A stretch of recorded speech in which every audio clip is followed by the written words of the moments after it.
mag-subscribe ka na.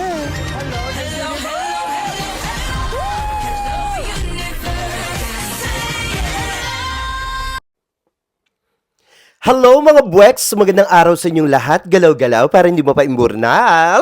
Hello sa ating mga subscribers dyan. Ganun din sa ating mga new subscribers. Welcome to Parade of Beauty! If you are here today, welcome to the new era of beauty. Beauty is in you. Oh, Jimwa? Kamusta naman kayo mga buweks? Na-miss ko kayo. Ayan.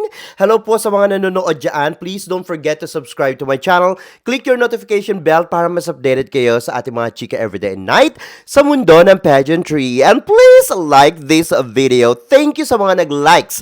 Sa mga hindi pa nagla-likes, galaw-galaw para hindi may stroke at mapaimburnal. Jimwa. Kamusta naman kayo mga buweks? Na-miss ko kayo, nakakaloka. Ayan, masyado akong busy ngayon kasi maraming mga kaganapan sa aking buhay mga buweks. It's better to be busy kesa tulog-tulog na tayo. Maulan pa naman ngayon, no? Maulan pa naman ngayong araw na ito. So, ayun. Pero syempre, nag-work ako kaninang umaga, Jiwa. Kaya naman, mukha tayong basura. Basura talaga. Okay lang magmukhang basura, mga buweks. Totoo naman. Hello, mga buweks. Na-miss ko kayo. Kamusta naman na kayo dyan? Anyway, mga buweks, umpisahan na natin to. Nakakaloka ito. Ito na. Ay, nako. Ang mga balibalita sa mundo ng pageantry, nakakaloka. Tiklop na daw ang Philippines. Ayan, tinutukoy nga nila si Atisa Manalo na Miss Universe of Philippines sa 2025. Tiklop talaga. Natatawa ako dito talaga, no? Ito pang sabi. Ilalampaso na daw talaga o inilampaso na daw talaga ng mga chay-chay ang ating reynang si Atisa Manalo. Nakakaloka ito, no? Grabe, no? Dito daw sa mga bigating international pageants ay talaga daw ilalampaso ang Philippines ng Thailand. O, Jiwa, ano masasabi nyo dito, mga buweks? Ayan ang topic natin. Tapos na tayo. Charito. But anyway, bago tayo dumako dyan. Ayun, dumuko to. Dumuko. Charito. Nasa isip ko na kasi mga dukutan, mga buweks eh. Alam niyo, malapit na tayo magpunta ng overseas. Siyempre, mandudukot na ako ng mga nutsing. Na mga nota, charito. Eto na, nakakaloka ito. Ito na nga, no?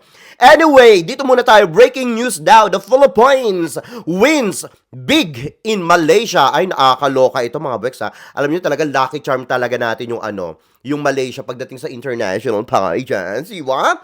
Ito daw si Dr. Evangeline May. Ayan. A. Castillo Robea. Ang taray, ang haba ng pangalan niya. At to, nakakaloka ito, mga buweks. Hindi ko alam itong pageant na ito. Pero ito nga. Nag-uwi ng karangalan sa ating bansang Pilipinas itong ating reyna. Nakakaloka si Doktora Evangeline May. O diba, proudly brought. Ayan, brought talaga. Home the classic Mrs. International Global 2025 crown held September 7, 2025 in Kuala Lumpur, Malaysia. Ancharay! Congratulations naman. She also took home the best in national costume and the best in evening gown awards. Congratulations! Dito ay Dr. Eveline May. O diba, kudos. Sinilip ko yung kanyang performances. Grabe, mga buweks. Talagang nakakamiss yung mga ganitong era, mga ganitong pagkakataon na ang Philippines ay namamayagpag sa mundo ng international pageants, di ba? At saka hindi naman natin maikakala, mga buweks, ha. Etong taon na ito ay nako, nakakaloka. Mula pa lang ng Reyna Hispano-Americana ay talaga naman ang Philippines ay hindi na nababawasan, hindi na nawawalan na mga karangalan, na mga naiuwi para sa ating bansang Pilipinas, no? Talagang yung victory for the Philippines sa international pageants ay talaga namang walang humpay. So ano yung mga sinasabi nilang talaga daw nilamon na, nilampaso na daw ang Philippines. Feeling ko kahit na manalo sila ng Miss Universe, mga buweks, no? Ay nako. Hindi pa rin nila talaga mapapantayan ang bansang Pilipinas sa mga achievements nito sa mundo ng pageantry, di ba? Tayo pa rin ang namumukod tanging powerhouse country sa Asia, sa mundo ng pageantry, di ba? Kaya dapat ay wag masyadong mga dilulo ang ating mga subit balor. Diyan siya tabi-tabi. Di ba? But anyway, nakakaloka lang, no? Ang ganda ng performances ni Dr. Evangeline at talaga naman, bukod doon sa evening gown, sa swimsuit and everything, pati sa national costumes ay talaga naman mga buweks. Nilampaso ni Doktora, ayan, sasabihin ko sana miss ni Doktora Evelyn Moy ang mga kandidata doon, di ba? Talagang she slayed the runway o di ba, the stage in Malaysia. And of course, talaga namang nilapa niya ang mga kandidato doon. Pagdating sa communication skills sa final Q&A ay talaga namang nilamo nito ang mikropono at hindi nagtira niya buwa! Nakakaloka itong mga buweks. Grabe talaga ang Philippines, no?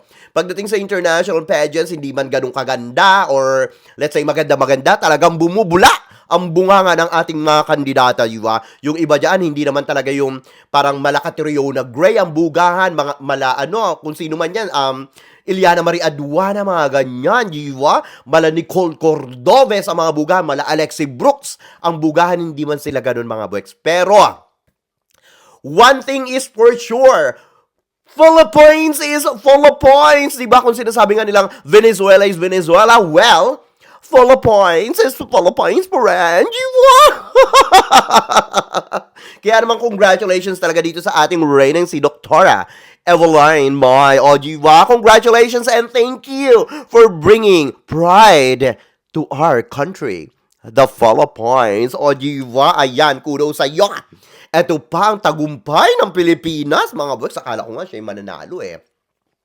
Etong ating hari ba? Charito.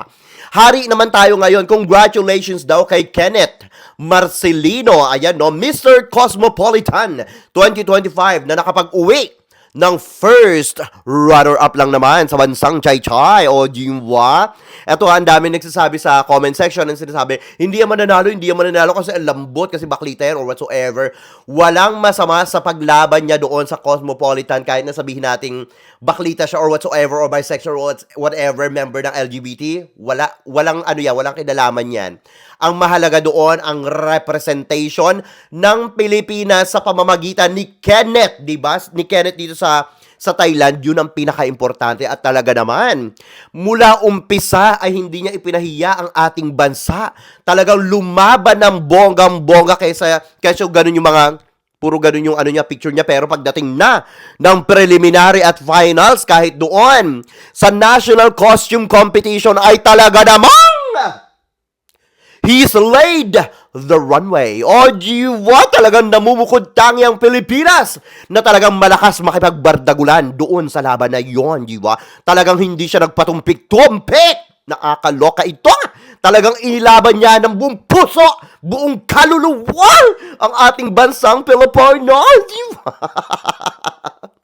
Nakakaloka ito. At in fairness naman, diwa, ito nga sa mga ambush interviews, no, sabi ko sa inyo, medyo so-so si Kenneth, no, pero pagdating ng kanyang final Q&A, mga buweks, ay talaga naman nilapa nito ang mikropono kasama ng mga kandidato doon. Kaya naman nauwi niya ang first runner-up dito sa Mr. Cosmopolitan International 2025, di ba? Kudos naman sa ating hari na si Kenneth, di ba? Talaga naman hindi maikakaila, mapalalaki man o mapababae, pagdating sa mundo ng pageantry internationally ay talaga naman hindi nagpapahuli ang bansang Pilipinas, di ba? Talaga namang laban na laban tayo dyan, di ba? So, dapat ay kumapit lang tayo, mga buweks. Kapit lang. Kahit walang laban o meron, kapit lang, di ba? Support lang din. Yun ang importante, di ba? Well, congratulations dito kay Kenneth. Talaga naman anong tawag dito? Pagpunta niya pa lang dun sa Thailand, to National Costume Competition, to preliminary, up to the finals, mga buweks, na akaloka ito, Talaga namang hindi nagpaawat ang ating lahi to.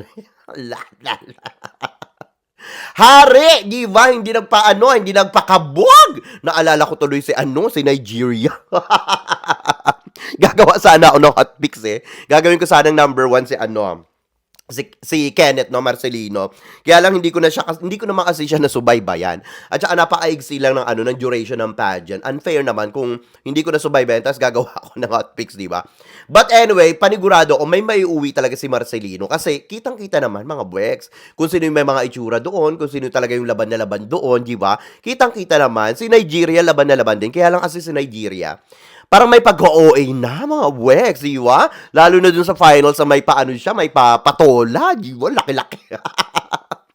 Hindi ko maintindihan bakit ganyan sa mga male pageant. Kailangan ba magagaganyan, di ba? Nakakaloka. Yung may mga pabakat, grabe, hindi ko kinaya mga wex. Totoo kaya Totoo kaya yun? Siguro ikamamatay ko yun, mga wex. Ayun, namatay yung ilaw na. Namatay yung ilaw natin, punyeta, sa baba. But anyway, ayun nga, no? Well, napaimbor na nga si Nigeria, no? At nanalo si Taiwan. In fairness naman, mga buweks, ang gwapo ni Taiwan, ha? At saka ang ganda ng katawan. In fairness, total performer talaga si Taiwan. In fairness, no? Buhay na buhay ang kanyang performances, diba? Well, hindi rin naman nagpakabog ang ating haring si Kenneth Marcelino. So, kudos at maraming salamat. Congratulations sa iyo. Thank you for bringing pride to our country. The Philippines! Di ba? Anyway, ito naman, kapapasok lang na balita, mga buweks. Grabe. Grabe ang mga balita, natabunan na ako. Ito pang isa, no? Of course, congratulations din kay Belia de la Cruz. Ayan, lumaban siya ng Miss Universe of Philippines 2025. O, di ba? Kilala nyo yan, panigurado yan, from Sydney, Australia. Ayan ha.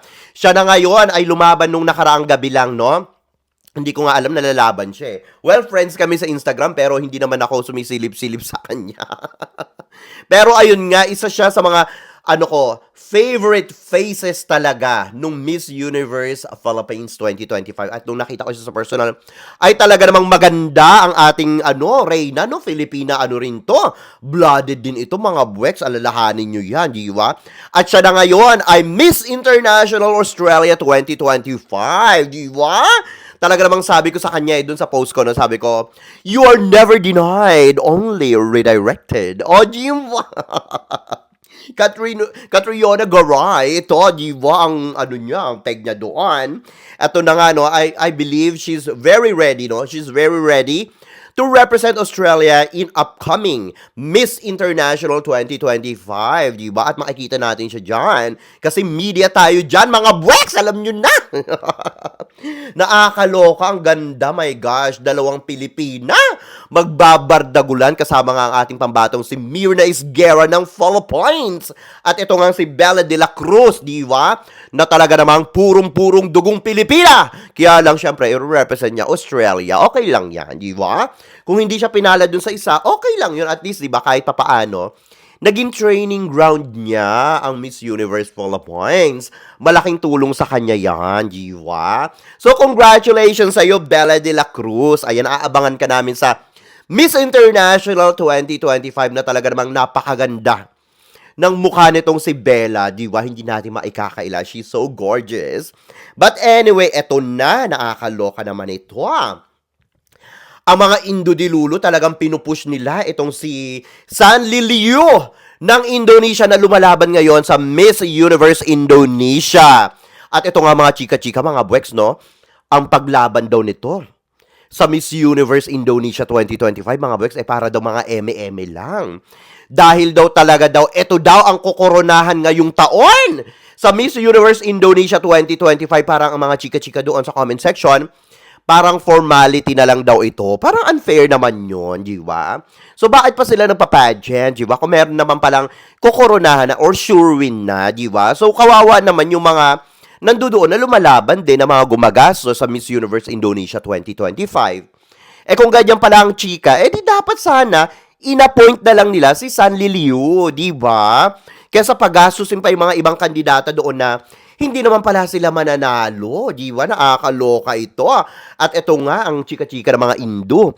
Ito lang daw ang katapat ni Atisa Manalo sa Miss Universe kapag daw naipatong na dito na isalpak na sa kanyang bunbunan ang korona ng Miss Universe Indonesia ay talaga naman daw kung inilampaso daw ni Ketchut Kanchut si Atisa Manalo sa Miss Cosmo International 2024. Ito naman daw ngayon si Sanli Liu ang maglalampaso, doble-doble daw, triple-triple, ayan. Triple-triple, quadruple pa ang gagawin nitong si Sanli Liu sa pagbabalibag sa intablado kay Atisa Manalo. Nakakaloka ito mga Indonilulo na ito, mga bwegs. Grabe yung mga ano nila, no? Yung confidence nila na talagang akala nila pag ito talaga nakoronahan, no? Akala nila talagang ura-urada, ito yung mananalo, hindi ganun mga buwek, di ba? Siyempre, depende yan sa laban niya, pero in fairness naman, dito kay Sanli Liu, ha? Talaga naman may ganda rin itong Indonesian beauty na ito, di ba? Aminin natin yan, di ba? At in fairness, nakita ko nga, ayan na, yung kanyang pasarela, mga buweks, talaga namang nag-improve. Talaga namang pumapalo ng balakang, in fairness naman. At saka yung mga paikot-ikot niyang ganun, mga patwirl niya, ay, ang smooth, mga buweks. Kaya lang itong si Sanli Liu, medyo medyo maliit.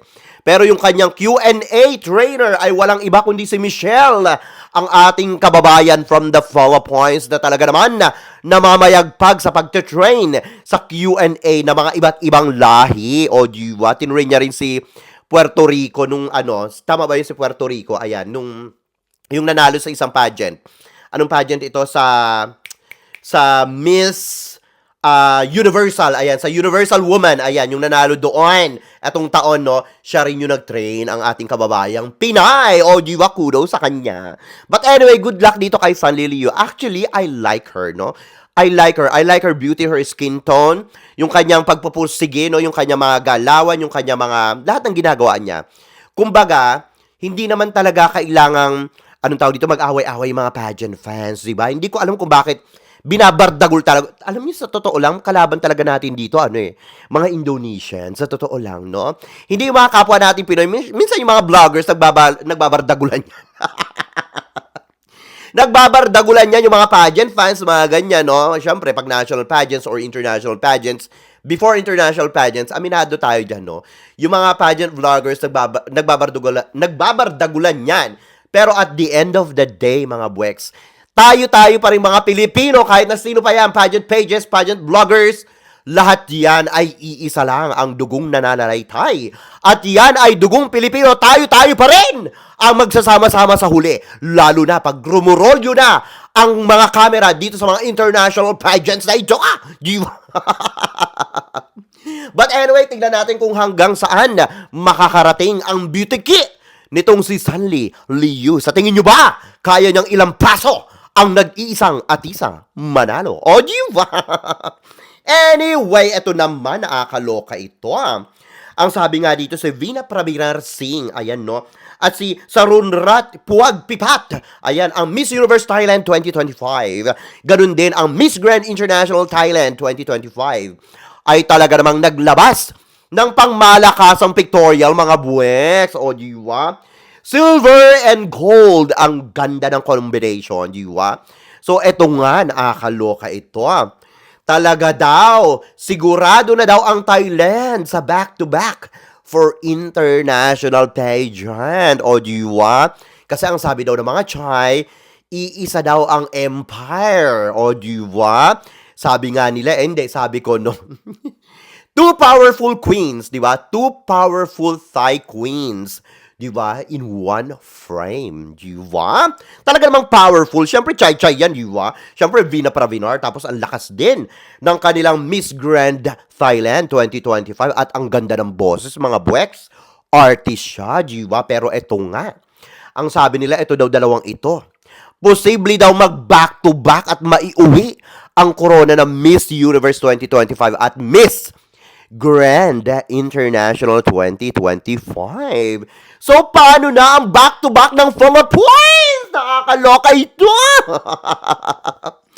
Hintayin nyo lang, mga buweks, wala pa tayo sa exciting part, no? Ayan naman ay mga haka-haka lang. Hindi pa rin ako naniniwala. Siyempre, depende pa rin yan, di ba? Depende pa rin yan sa mga magiging laban nila. Siyempre, pagdating nila dun sa international pageant, siyempre, bukod sa styling, bukod sa makeup, kasi pag nandun na sila sila-sila na lang ang magme-makeup sa kanila, mga buwek, sa mga sarili nila, di ba? Hindi kailangan ng glam team. Kaya naman syempre magaganda rin yung mga candidates. Hindi lang sa sa Thailand, hindi lang sa Philippines. Syempre, meron sila mga team, di ba? May team sila na nag-aayos sa kanila. Pero pagdating nga dun sa international na, syempre, sila na lang yung nag-aasikaso sa sarili nila. So, titignan natin kung magiging ganito rin ba ang kalalabasan ng kanilang kalibre, ng kanilang beauty pagdating na doon sa actual competition, di ba? Hindi lang yung Thailand, ganun din yung mga iba't ibang bansa, ganun din yung Philippines, di ba? So, wag tayo masyadong kapit na kapit, di ba? Na ganito, kaso ganito, na nilamon na, hindi pa rin naman tayo sigurado, di ba? Lalo na yung mga behavior, yung mga ganyan-ganyan. Siyempre, titignan natin yan, di ba? Kayo ba? Sa tingin nyo ba talagang nilamon na nila ang Philippines? Itong dalawang ito, Itong si Vina Pravinar at saka itong si Saron Rata Puwag Pipat. O, di ba? Mag-ingay kayo sa ating comment section, di ba? Hindi dahil naglabas sila ng mga ganito-ganito, lupay-pay ng Philippines, di ba? Wag ganon, siyempre, di ba? Philippines is Philippines. Malakas pa rin ang laban natin. But anyway, ito nga. Nakakaloka naman ito. Ito nga ang sinasabi ng mga syupit-bahay natin, no? Natiklop na daw ang Philippines. Siguro sinasabi nila dyan, yung Miss Grand Philippines. And of course, ang ating Miss Universe of Philippines 2025, di ba? Na si Atisa Manalo, nakakaloka ito. Talaga daw, nilampaso na daw ng bonggang-bongga at ilalampaso pa daw ng bonggang-bongga ang ating kababayang si Atisa Manalo. Ayan from the Philippines na mga bigating international pageants. Ayan, dito sa mga bigating international pageants. Ayan mga buweks, no? Ang sabi daw kasi, wala daw ibinubuga si Atisa Manalo dito sa Miss Universe. Ayan.